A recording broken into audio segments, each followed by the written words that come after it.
बच्चों और पेरेंट्स बच्चों के दिमागी और शारीरिक विकास के लिए सबसे ज़्यादा ज़रूरी है बैलेंस्ड डाइट। हेलो फ्रेंड्स और मेरे छोटे छोटे बच्चे लोगों, आज आप लोगों को क्या खाना चाहिए क्या नहीं खाना चाहिए बताने के लिए मेरे साथ है बॉम्बे से आई हुई डॉक्टर कृतज्ञा छाजे। आपको सब समझा देगी। तो चलो, आपको पहला सवाल है कि इसमें से कौन सी चीज़ों में प्रोटीन्स है, कौन बताएगा? लो। प्रोटीन राजमा, चना, चना दाल, अखरोट, बादाम और चीज में है। Very good. ओके, चलो कुछ left out. Almost everything is covered. Her pulse में, हर दाल में प्रोटीन होता है, नट्स में होता है, डेयरी प्रोडक्ट्स में भी होता है। तो that includes cheese, paneer, milk, curd, butter milk, वो सब प्रोटीन सोर्सेज होंगे। अच्छा, मेरा सेकंड सवाल, अब फैट किस में बताओ? ऑयल, घी और बटर में फैट होता है। Oh no. ओके, अब मेरे को कार्बोहाइड्रेट किस में बताओ? चावल, मखाना और आपका पसंद का? आलू। हाँ, और कुछ? ओके, चलो अभी दीदी बता देंगे। ये तो कार्बोहाइड्रेट के सोर्सेज में सब कुछ आ जाएगा। व्हीट, राइस, ज्वार, रागी, मखाना, खजूर, अंजीर, अलग अलग टाइप के फ्रूट्स, ये सब कार्बोहाइड्रेट के सोर्सेज हैं।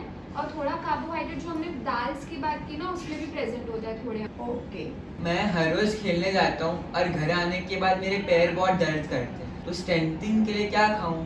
इसके लिए जो न्यूट्रिएंट्स रिक्वायर्ड है, एक तो प्रोटीन जो हमने डिस्कस किया, उसके अलावा कैल्शियम है, जिसके सोर्सेज हो गए सब डेयरी प्रोडक्ट्स, रागी, ग्रीन लीफी वेजिटेबल्स जैसे मेथी हो गया, कोलोकेशिया लीव्स, पालक, एंड उसके अलावा नट्स, आमंड्स एंड वॉलनट्स।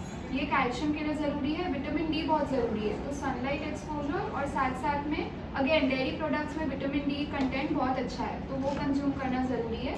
और साथ में पोटेशियम बहुत नेसेसरी है बोन्स के लिए, तो कोकोनट वाटर हो गया, फ्रूट्स हो गया जैसे ऑरेंज, ये सब भी आपके बोन स्ट्रेंथनिंग में बहुत हेल्प करेगा। मैं एक हाई स्कूल स्टूडेंट हूँ और जब मैं स्कूल से घर आती हूँ तो मुझे बहुत थकान होती है, जिसकी वजह से मैं कंसंट्रेट भी नहीं कर पाती पढ़ाई में। तो मैं ऐसा क्या इंटेक लूँ अपने फूड में कि वो बेटर? तो ये साइंस या सिम्टम्स हैं B12 आयरन डेफिशिएंसी के, जो बहुत कॉमन है ये एज ग्रुप की गर्ल्स में। B12 के लिए इट्स इम्पॉर्टेंट कि जो प्रोबायोटिक्स या फर्मेंटेड चीज़ें होती है, जैसे कर्ड हो गया, बटर, इडली, इस टाइप की चीज़ें आप कंज्यूम करो। आयरन के लिए ग्रीन लीफी वेजिटेबल्स, अलग अलग टाइप के पल्सेस, बीटरूट, खजूर, अंजीर, ये सब चीज़ों का कंजम्पशन इंक्रीज करने की ज़रूरत है। एंड साथ में विटामिन सी, वो आयरन का अब्जॉर्प्शन एनहांस करता है, तो ब्रोकली, गुआवा, ऑरेंज, लेमन, ये सब चीज़ों का कंजम्पशन अगर आप साथ में करोगे तो उससे B12 आयरन लेवल्स इंप्रूव होंगे। ऑटोमेटिकली ये सिम्टम्स आपके धीरे धीरे गेन ऑफ होने शुरू हो जाएंगे। सही है, इसलिए अपने लोगों में एक प्रथा है, किसी भी चीज़ के ऊपर दाल हो, कुछ साथ में नींबू भी डालते हैं ऊपर से, सब्जियों के ऊपर से। सो विटामिन सी के कारण आयरन का एब्सॉर्प्शन अच्छा हो जाता है। और दूसरी चीज़, काफ़ी बार लड़कियों में पानी का इंटेक बहुत कम रहता है, क्योंकि वो स्कूल में जाती है, होती है, पानी पूरा पीती नहीं है, उसके कारण भी थकान बढ़ जाती है। एंड उन्होंने जो बोला है वो तो खाने का ध्यान रखना ही है। तो विटामिन सी किसमें है? Grapes, tomato, sweet lime, lemon. Okay, चलो विटामिन सी का क्या इंपॉर्टेंस है बता दीजिए। विटामिन सी एक तो इम्यूनिटी बूस्ट करता है, जो सर्दी, खांसी या बहुत फ्रीक्वेंटली बच्चे बीमार पड़ते हैं, उनको विटामिन सी का इंटेक इंक्रीज करने की ज़रूरत है। और साथ में आयरन अब्जॉर्प्शन भी विटामिन सी इंप्रूव करता है बॉडी में। जब मम्मी उत्कर्ष को होममेड बटर खिलाती है, मुझे अच्छा नहीं लगता, उसमें बहुत फैट है, क्या वो हेल्दी है? देखो, फैट कंटेंट का इंटेक होना भी बच्चों के लिए ज़रूरी है, क्योंकि जो फैट सॉल्युबल विटामिन होते हैं A, D, E, K, वो तभी बॉडी अब्जॉर्ब कर पाएगी जब हम फैट्स कंज्यूम कर रहे हैं।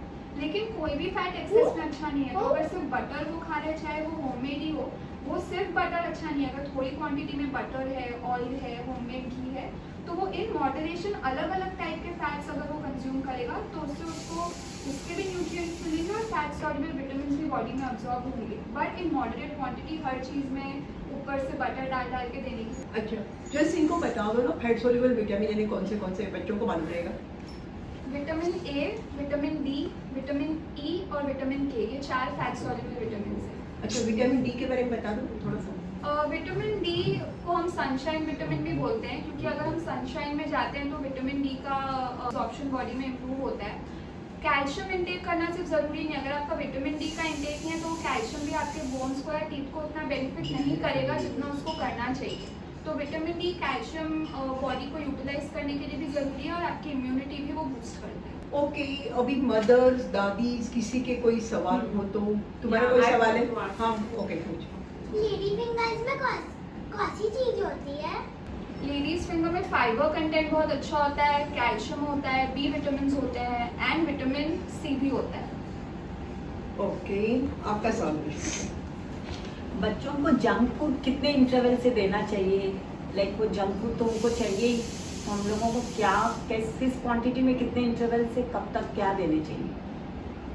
जंक फूड्स जैसा हम टर्म ही बोलते हैं जंक फूड, मतलब वो आपकी बॉडी के लिए, बच्चे के लिए हेल्दी नहीं है। इसके लिए बहुत फ्रीक्वेंट कंजम्पशन उसका नहीं होना चाहिए। घर पे आप जितना अवॉइड कर सकते हो आप उसको घर में लेकर ही मत आओ। उसके अलावा अगर 1 in 10 days 15 days थोड़ा बहुत बच्चे ऐसे कुछ खा रहे हैं जो उनका मन हो रहा है, दैट इज़ ओके, लेकिन उनका एवरीडे का न्यूट्रिशनल इंटेक सही होना बहुत ज़रूरी है। My kids are like 14 years and 17 years. 14 years is in sports and 17 years is HL. So I wanted to ask a question. Like total calorie वो कितना ले सकता है पर डे में? एंड अगर जंक फूड लेते हैं तो healthy junk food, for example अगर कसिंकिया बाहर में मैदा का होता है और अगर मैं घर में रागी का या कोई दूसरा मल्टीग्रेन्स का बनाती हूँ तो वो कितना पोर्शन में आना चाहिए उनको? तो calorie and protein requirements for this age group हम डिटेल में डिस्कस करेंगे। बट अगर आपका 14-year-old स्पोर्ट्स में बहुत एक्टिव है तो उसकी कैलोरी रिक्वायरमेंट ज़्यादा होगी वर्सेस योर 17-year-old जिसका एक नॉर्मल रूटीन एंड लाइफस्टाइल है। अब एज फार एज घर पे जो हम हेल्दी और ऑल्टरनेटिव्स बना रहे हैं उसकी बात है, अगर वो फ्राइड नहीं है और आपने उसमें वेजिटेबल्स का कंटेंट या ग्रेन्स का, मल्टीग्रेन्स का कंटेंट ज़्यादा रखा है तो आप उसको नॉर्मल पोर्शन में दे सकते हो। फॉर एग्जांपल अगर वो 2 रोटीज़ कंज्यूम कर रहा है तो उसकी जगह पे वो 1.5-2 कैसरिया कंज्यूम कर सकता है। But if it is fried तो वो चीज़ आपको एज अ मील नहीं देनी है, that can be a very small portion. उसके बाद जो नॉर्मल मील कंज्यूम होता है वो दे। Okay, now one more question. अच्छा, हाँ पूछो। What is vitamin K? Vitamin K is a fat soluble vitamin जिसके 2 मेन फंक्शंस होते हैं। जब भी आपको चोट लग जाती है तो ब्लीडिंग होती है बहुत बार, तो ब्लीडिंग ज़्यादा नहीं हो उसके लिए वो ब्लड को क्लॉट कर देता है so that you don't lose a lot of blood and आपका जो भी वूंड हुआ है ना उसका हीलिंग फास्ट कर देगा विटामिन के। एंड उसके सोर्सेज सब green leafy vegetables, dairy products हो सकते हैं। Okay, What is healthy junk food? There is nothing known as healthy junk food. There are healthier alternatives to junk food. Okay?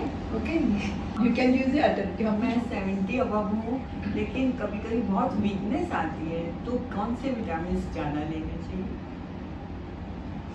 जो ये एज ग्रुप है 70 above का, उनका digestion absorption बहुत slow down हो जाता है आफ्टर दैट एज, इसीलिए उनकी रिक्वायरमेंट्स बी विटामिन की, प्रोटीन की, एनर्जी की वो सब इंक्रीज हो जाती है। तो एक वेरिड डाइट जिसमें फ्रूट्स हैं, वेजिटेबल्स हैं, अलग अलग टाइप के सीरियल्स हैं, डेयरी प्रोडक्ट्स हैं, दाल्स हैं, वो सब का कंजम्पशन करना बहुत ज़रूरी है जिससे आपको हर वो न्यूट्रिएंट मिले जिसका अब्जॉर्प्शन या डाइजेशन आपकी बॉडी में स्लो डाउन या कम हो चुका है। ओके, चलो मुझे क्या लग रहा है कि बहुत ही अच्छी तरह से बच्चों ने भी पूछ लिया और दीदी ने भी जवाब दे दिए हैं।